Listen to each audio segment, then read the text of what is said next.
역으로 인해서 다윗은 도망자의 신세가 됩니다. 그러나 정말로 감사한 일은 그럼에도 불구하고 다윗을 따르는 사람들이 많았다라는 겁니다. 그러나 누구나가 다 다윗을 좋아하는 것은 아닙니다. 다윗을 싫어하는 사람들도 굉장히 많았습니다.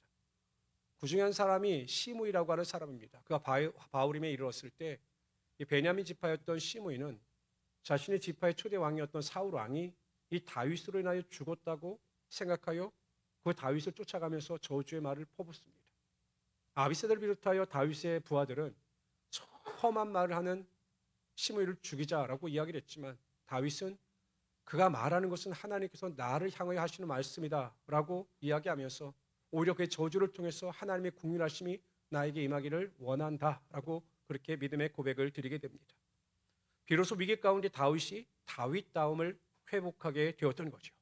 오늘은 15절부터 19절까지 우리 한 절씩 교독하도록 하겠습니다. 15절부터 19절까지 제가 1절 읽겠습니다. 압살롬과 모든 이스라엘 백성들이 예루살렘에 이르고 아히도멜도 그와 함께 이른지라.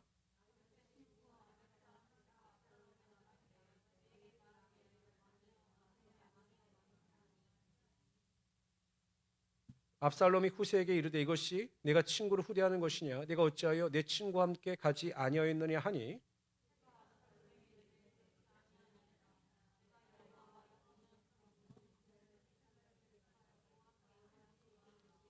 우리 19절 다 같이 읽읍시다. 시작.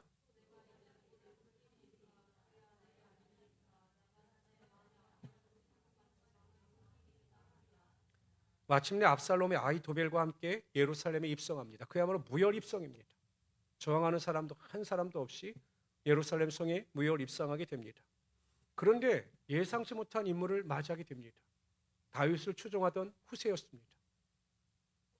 이 압살롬이 생각하기엔 후세는 여기에 있을 사람이 아닙니다. 그래서 깜짝 놀랐죠. 어떻게 네가 다윗을 쫓아가지 아니하고 이곳에 있느냐라고 이야기합니다. 그러자 이 후세가 이야기합니다. 당신이 왕이시고 나는 이제 당신을 위하여 충성을 다할 것인다라고 이야기를 합니다. 참으로 기분이 좋았습니다. 그리고 후세를 자신의 사람으로 인정하게 됩니다. 제 입장에서 보면 압살롬은 참 순진한 사람 같습니다. 저 같으면 안 믿습니다. 사람을 한번 배반한 사람은요, 제가 보면 또 배반합니다. 그런데 압살롬은 자신을 너무 진실되게 왕으로 추앙해주고 인정해주니까 그 말에 그 마음이 감동하여 후세를 자신의 부하로 받아들인 겁니다. 여러분 한번 생각해 보십시오. 누가 이 후세의 행동이나 말에 대하여 그 압살롬의 마음에 흡족하도록 하셨을까요? 잘 생각하시면 압니다. 제가 존댓말을 썼습니다. 하셨을까요? 하나님이 하신 거죠. 다윗이 비록 쫓겨났지만 어쨌든 하나님께서 다윗을 회복시키기 위하여 압살롬의 마음을 만지시고 그를 터치하사 그 후세를 자신의 부하로 받아들이게 한 겁니다. 우리가 꼭 기억해야 될 것이 있습니다. 하나님은 만물의 주관자가 되십니다. 하나님은 믿는 자들의 하나님이실 뿐만 아니라 믿지 않는 자들의 하나님도 되셔요. 믿지 않는 자들, 불신자들이 그것을 인정하지 않기 때문에 그렇지 하나님은 믿지 않은 자들까지도 통치하시는 하나님이 되시는 겁니다. 그래서 여러분 믿지 않는 자들의 마음과 생각을 주장하여 주셔서 하나님의 일에 동참케 하시기도 하고 하나님의 뜻대로 그들을 사용하시기도 하시는 겁니다. 대표적인 인물이 여러분 바사의 고레스 왕이죠. 이방인입니다. 근데 그가 어떠한 일을 행하느냐? 하나님께서 고레스 왕에게 감동을 주시니 그가 바사의 왕이 되었을 때 고레스 칙령을 통하여 그 유대의 모든 사람들이 포로에서 다시 고국으로 돌아가게 명령을 내렸습니다. 이방인이고 하나님과 전혀 상관없이 보이는 그 사람인데 하나님께서 고레스의 마음을 움직이사 그의 마음을 통하여 이스라엘 민족의 회복을 이루셨던 겁니다. 여기에 우리의 소망이 있는 겁니다. 우리의 소망이 있어요. 어떤 소망이냐? 우리는 다른 사람의 마음을 변화시킬 수 있는 능력, 다른 사람의 마음을 바꿀 수 있는 능력이 우리에게는 없습니다. 여러분 우리가 가끔 이야기하지만 이 세상에서 가장 힘든 농사가 어떤 농사입니까? 자신 농사예요. 그 다음에요. 무슨 농사가 힘들까요? 남편 농사가 또 힘들다고 그래요. 남편 농사. 내 자식 농사가 너무 힘들어요. 아니 내 뱃속으로 낳은 자녀인데 내 자녀를 정말 양육하고 또 장성시키는 것이 쉬운 일이 아닙니다. 때로는 그냥 정말 내가 낳은 자녀일까 할 정도로 어려울 때도 굉장히 많아요.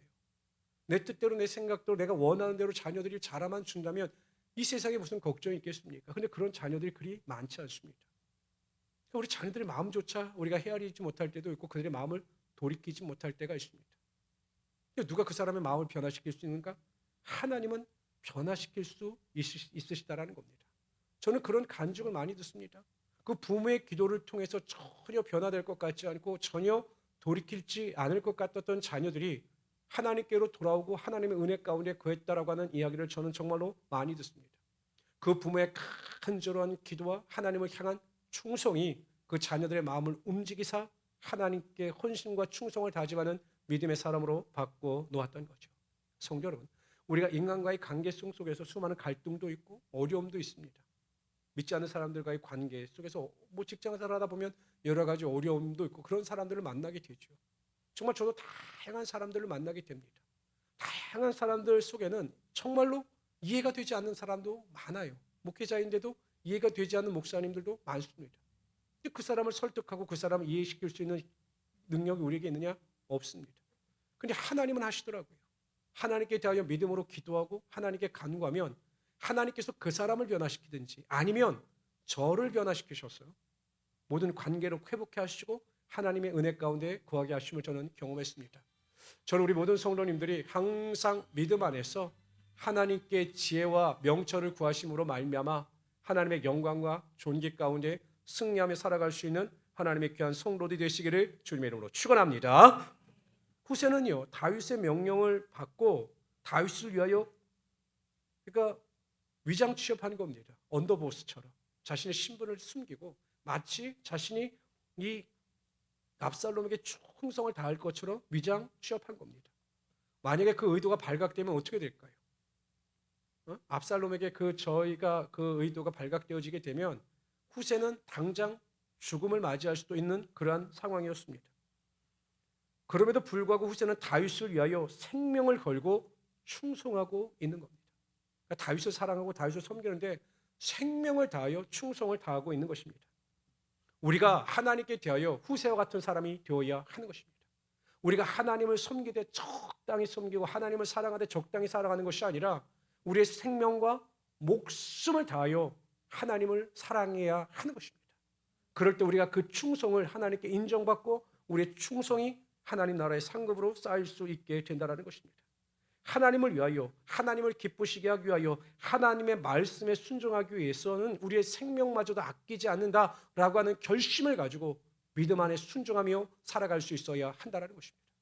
예수님께서도 여러분 제자들에게 적당하게 나를 따라와야 한다라고 말씀하지 않으셨습니까? 예수님을 따르려는 한 자들에게 어떤 믿음의 각오를 가지고 예수님을 쫓아가야 하는지에 대해서 분명히 말씀하셨어요. 그들에게 적당히 위로하기 위하여 그들의 적당히 용기를 주기 위하여 말씀하신 것이 아니라 분명히 제자도의 길에 대해서 이렇게 말씀하십니다. 다 같이 한번 읽어봅시다. 시작. 무리와 제자들을 불러 이르시되 누구든지 자기를 부인하고 나를 따를 것이니라. 여러분이 마가복음 로마에 있는 순교를 당하는 성도들에게 보낸 복음서입니다. 십자가는 죽음이죠. 순교입니다. 예수님을 따르려고 가는 제자들은 순교의 각오라고 예수님을 따라야 한다 이렇게 말씀하고 있는 것입니다. 여러분 감사한 것이 무엇인지 아십니까? 하나님은요, 예수님은요, 하나님을 위하여 죽고자 하는 자를 방치하지 아니하시고 오히려 그들이 죽을 각오라고 하나님을 따를 때 그들을 살리시고 그들을 존귀케 하시며 하나님의 살리는 능력이 그의 삶에 나타나게 하여 주시는 겁니다. 스데반 집사를 보세요, 여러분. 그 복음을 증거합니다. 뻔히 죽을 것을 알면서 그 유대인들과 논쟁을 합니다. 기꺼이 하나님을 위하여 자신의 생명을 드릴 각오가 되어 있었던 거죠. 돌이 날라옵니다. 얼마나 고통스러울까요? 죽이려고 돌을 던지는데 여러분 그냥 일순간의 고통이 아닙니다. 그냥 일순간의 잠시 잠깐의 고통으로 죽임을 당하는 것이 아니라 끊임없이 돌을 맞아가면서 그 고통을 견뎌가면서 조금씩 숨이 끊어지는 겁니다. 그 괴로운 가운데서도 그 스데반은 그들을 저주하지 않았습니다. 근데 하나님께서 그와 함께 하십니다. 그리고 그 눈을 들게 하십니다. 땅의 고통을 보게 하시는 것이 아니라 눈을 들어 하늘의 영광을 보게 하시는 거죠. 눈을 들어보니 하나님의 영광이 보이는 겁니다. 그러더니 그 우편에 앉아 계신 예수 그리스도, 그 우편에 계신 예수 그리스도를 보게 됩니다. 평화가 임하게 되고 은혜가 임하게 됨으로 말미암아 그들을 위하여 중보 기도함으로 그의 숨이 멈춰지게 됩니다. 결국 하나님께서 그를 승리케 하여 주시고 그를 받아주시고 그의 영혼을 주님 나라에서 안식을 누리며 살아갈 수 있게 하여 주셨던 거죠. 마태복음 16장 25절에 보면 누구든지 제 목숨을 구원하고자 하면 잃을 것이요 누구든지 나를 위하여 제 목숨을 잃으면 찾으리라 이렇게 말씀하셨습니다. 성도 여러분, 그 요한계시록에 보면 3장에 보면 라오디게아 교회가 나와요. 근데 이 라오디게아 교회는 소아시아 7교회 중에서 가장 부자 교회였습니다. 가장 부자 교회였어요. 그러니까 성도들이 문제도 없고 굉장히 부유함을 누리는 교회였습니다. 근데 예수님께서 뭐라고 책망하십니까? 차지도 더웁지도 않다. 내가 너희를 토해낼 것이다 라고 말씀하십니다. 차든지 덥든지 하라는 것입니다. 여러분 적당히 믿는 게 제일 억울한 겁니다. 그냥 여러분 차게 믿어서 세상의 즐거움을 쫓아 살고 세상의 만족을 쫓아 살다가 이 땅에서 쾌락을 누렸으니까 지옥에 들어가도 좀 덜 억울하죠. 근데 믿는다고 믿었는데 적당히 믿다가 그 믿음을 인정받지 못하고 구원받지 못하면 그래서 여러분 하나님 나라에 들어가지 못하면 그것만큼 억울한 일이 얼마나 많겠습니까?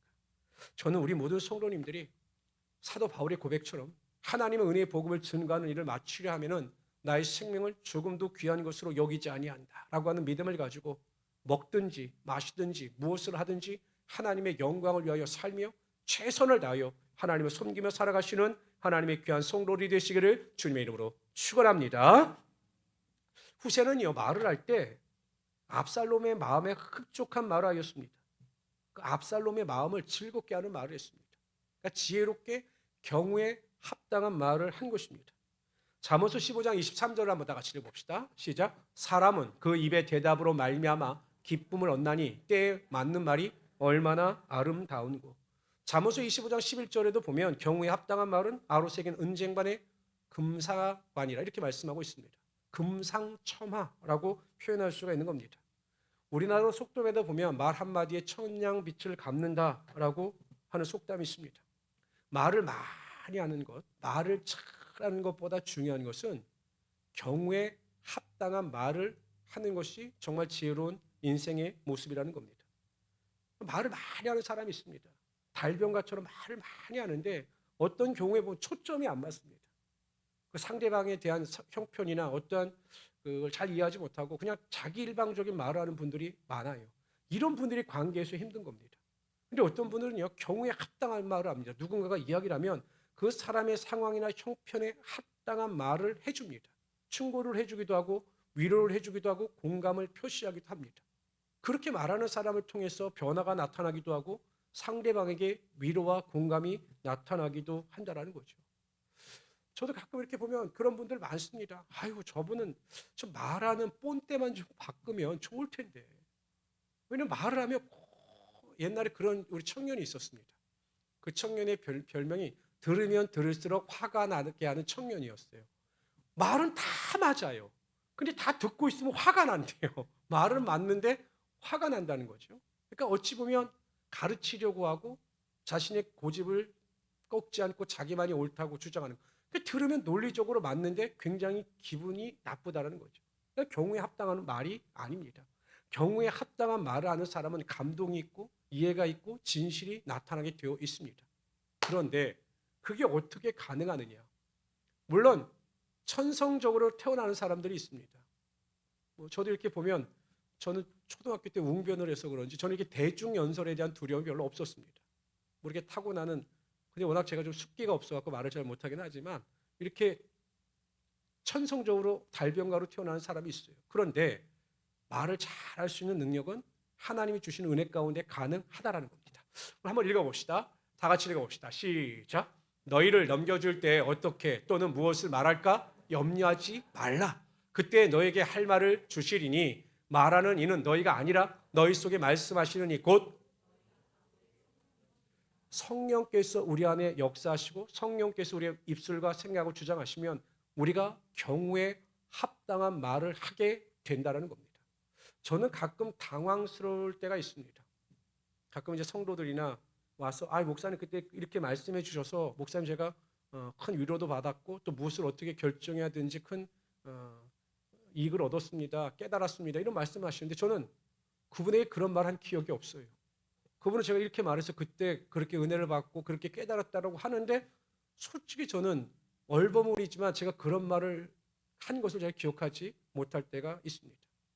한 가지죠. 성령께서 그 상황에 맞게 저의 입술을 통해서 하나님의 뜻을 알려주셨고 그 사람의 상황을 아시고 저는 모르지만 그 상황에 합당한 말을 그 사람에게 하도록 제 입술과 생각을 주장하여 주셨던 거죠. 그러니까 여러분 항상 성령 충만을 사모하고 성령 충만함 가운데 구하게 되면 성령께서 주시는 지혜와 경우에 합당한 말을 할 수 있는 은혜를 통해서 많은 사람들에게 선한 영향력을 끼칠 수 있는 하나님의 말을 증거할 수 있게 되는 것입니다.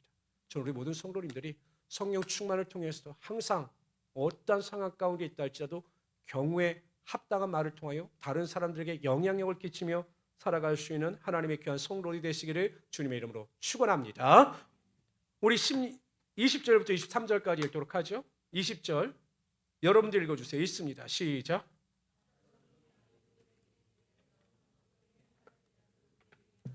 아히도벨이 압살롬에게 이르되 왕의 아버지가 남겨두어 왕궁을 지키게 한 후궁들과 더불어 동침하소서. 그리하면 왕께서 왕의 아버지가 미워하는 바 됨을 온 이스라엘이 들으리니 왕과 함께 있는 모든 사람의 힘이 더욱 강하여지리라 하니라.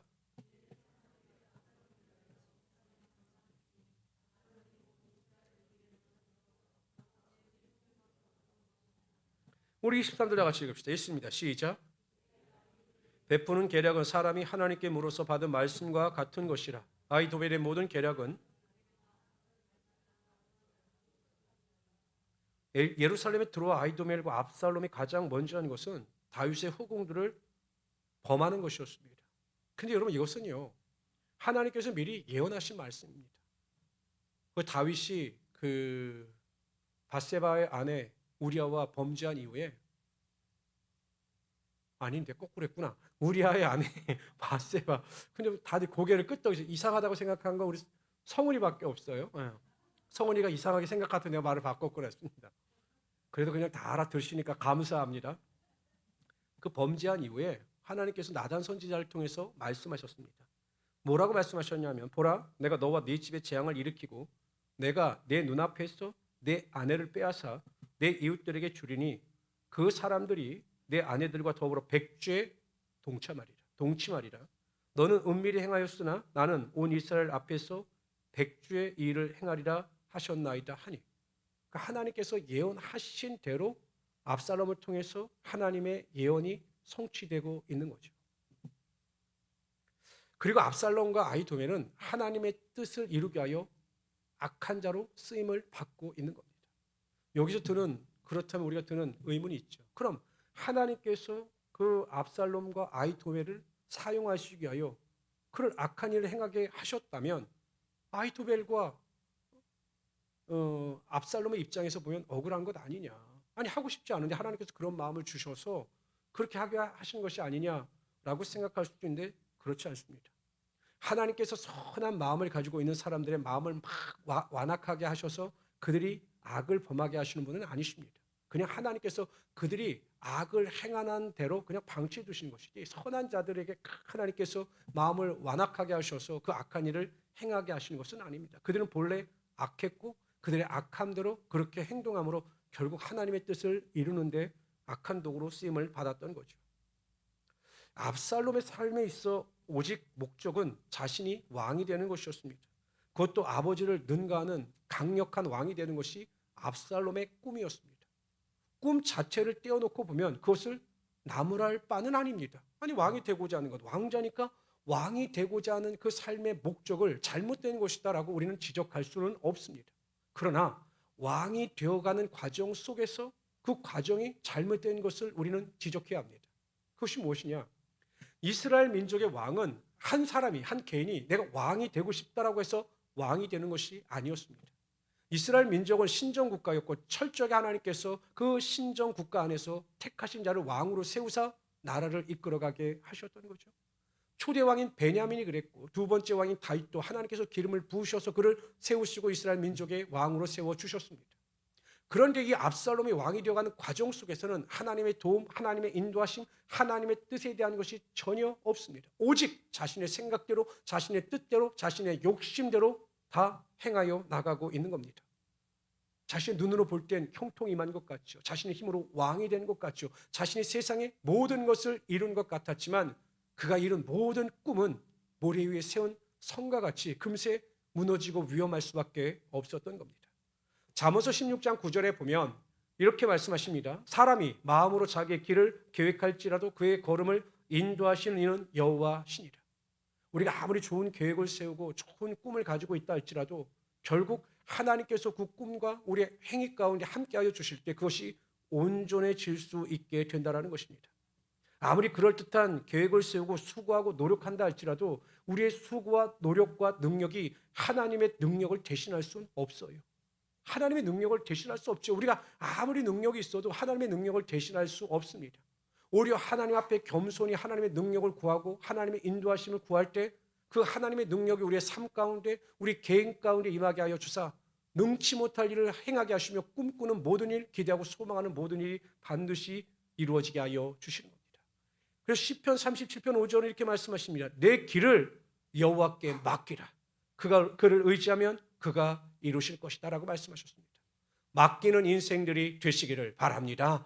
맡기면 평안이 있고 맡기면 축복이 있고 맡기면 은혜가 있는 것입니다. 맡기지 못하기 때문에 불안한 것이고 맡기지 못하기 때문에 두려운 것입니다. 세상의 모든 일, 자녀, 직장, 사업, 개인의 일, 물질 모든 것을 다 하나님께 맡기시고 하나님의 의를 이루어가심으로 하나님의 평강을 누리며 살아갈 수 있는 하나님의 귀한 성도들이 되시기를 주님의 이름으로 축원합니다. 23절 다 같이 한번 읽어봅시다. 23절 다 같이 읽습니다. 시작. 그때 아히도벨이 베푸는 계략은 같은 것이라. 아히도벨의 모든 계략은 여러분 아히도벨이 얼마나 똑똑했는지 사람들이 생각하기엔 그가 가지고 있는 지혜는 마치 하나님께 물어서 하나님께서 그에게 가르쳐 주신 것과 같이 지혜롭다 이렇게 인정을 받았습니다. 그만큼 똑똑하고 천재였죠. 그러나 막상 그의 지혜와 그의 삶 가운데 하나님은 계시지 않으셨습니다. 여러분 세상에서 아무리 똑똑하고 지혜 있다 할지라도 하나님께서 그를 도와주시지 아니하시면 하나님께서 그의 편이 되어주시지 아니하시면 언젠가는 그의 지혜와 그의 능력이 반드시 무너지게 되어 있는 겁니다. 우리가 나중에 살펴보겠지만 결국 아히도벨도 얼마나 똑똑했습니까? 그런데 그 다윗 왕을 어떻게 추격할 것인가를 놓고 서로 간의 계획을 밝혔는데 압살롬이요 아히도벨의 계획을 무시합니다. 그리고 후세의 계획을 쫓아 나갑니다. 그 일로 아히도벨이 절망해서 너무 똑똑하니까 이 거절감, 그러니까 여러분 너무 똑똑한 사람들이 어떤 일하다 거절감을 당하면 그 비참해서 못 견디는 거 버릇이 있는데 그 아히도벨이 그래서 자살을 했습니다. 그러니까 하나님께서 함께 하시지 아니하시고 하나님께서 인정하시지 않은 지혜는 결코 성공하지 못하고 그 끝의 결실이 결코 좋지 않다라는 것입니다. 하나님의 법칙이 있습니다. 하나님의 법칙. 하나님은 어떠한 사람을 사용하시며 어떠한 사람에게 능력을 주시는가 하나님의 법칙이 있습니다. 우리 다 같이 한번 읽어봅시다. 고린도전서 1장 27절 29절입니다. 시작. 그러나 하나님께서 세상에 미련한 것들을 택하사 부끄럽게 하려 하시고 세상에 약한 것들을 택하사 강한 것들을 부끄럽게 하려 하시며 하나님께서 세상에 천한 것들과 멸시받는 것들과 없는 것들을 택하사 있는 것들을 폐하려 하시나니 이는 아무 육체도 하나님 앞에서 자랑하지 못하게 하려 하심이라. 어떻습니까? 하나님께서 택하시는 자들은 미련한 자들입니다. 그리고 약한 자들입니다. 그리고 천한 것들과 멸시받는 자들을 택하십니다. 세상에 주목받지 못하는 사람들을 택하십니다. 세상에서 능력을 발휘하지 못하는 사람들을 택하십니다. 무엇을 보고 그들을 택하실까요? 한 가지 이유밖에 없습니다. 그럼에도 불구하고 하나님을 의지하고 하나님을 바라보는 자들을 하나님께서 택하신다는 거예요. 그냥 멸시받고 지혜가 부족하고 약하고 궁핍하고 결핍하고 병고 가운데 살아가는 그 이유 하나로 하나님께서 그를 택하시는 것이 아니라 그럼에도 불구하고 그들이 하나님의 손길 안에 거하기를 원하고 하나님께 붙잡힌 바를 원하면서 끊임없이 기도하고 무릎 꿇기 때문에 하나님께서 그러한 자들을 택하사 지혜로운 자들, 능력 있는 자들, 부한 자들, 귀한 자들, 또한 재물이 많은 자들을 부끄럽게 하시고 그들 앞에서 하나님의 영광이 나타나게 하여 주신다는 겁니다. 우리가 가진 지혜보다, 우리가 가진 능력보다 제일 중요한 것은 우리가 하나님의 손에 붙잡히는 겁니다. 믿으십니까? 우리가 하나님의 손에 붙잡혀서 하나님 나를 사용하여 주시고 하나님 나를 통해서 하나님의 능력이 나타나게 하여 주시옵소서라고 모든 것을 하나님을 의지하며 하나님 앞에 겸손할 때 하나님께서 우리를 높이 세우사 하나님의 영광과 능력이 나타나게 하여 주시는 겁니다. 내가 일하면 내 능력으로 일하는 것이지만 내가 기도하면 하나님의 능력으로 살아가게 되는 겁니다. 정말 지혜로운 사람은 내 능력으로 무엇인가를 하려고 하지 않고 하나님의 능력을 얻기 위하여 겸손한 마음을 가지고 기도하고 하나님을 위하여 헌신하며 살아갑니다. 그러면 하나님께서 그러한 자를 붙잡아 주셔서 다른 사람을 부끄럽게 하시며 하나님의 은혜와 능력이 나타나게 하여 주시는 겁니다. 오늘도 이 자리에 나와서 기도하는 여러분들이 담대함을 가지고 견고하며 흔들리지 않는 믿음을 가지고 기도할 수 있기를 바랍니다. 하나님께서 반드시 여러분들을 붙잡아 주셔서 미련한 자들을 택하시는 그 능력을 통해서, 그렇다고 여러분 다 미련한 것은 아니니까 또 오해하지 마시고, 부족한 자들을 택하셔서 없는 것들을 택하셔서 풍성케 하시고 채워주시는 하나님의 능력이 오늘 임하는 그 능력을 체험할 수 있는 우리 성도들이 되시기를 주님의 이름으로 축원합니다. 기도합시다. 주시 하나님, 오늘도 항상 우리를 사랑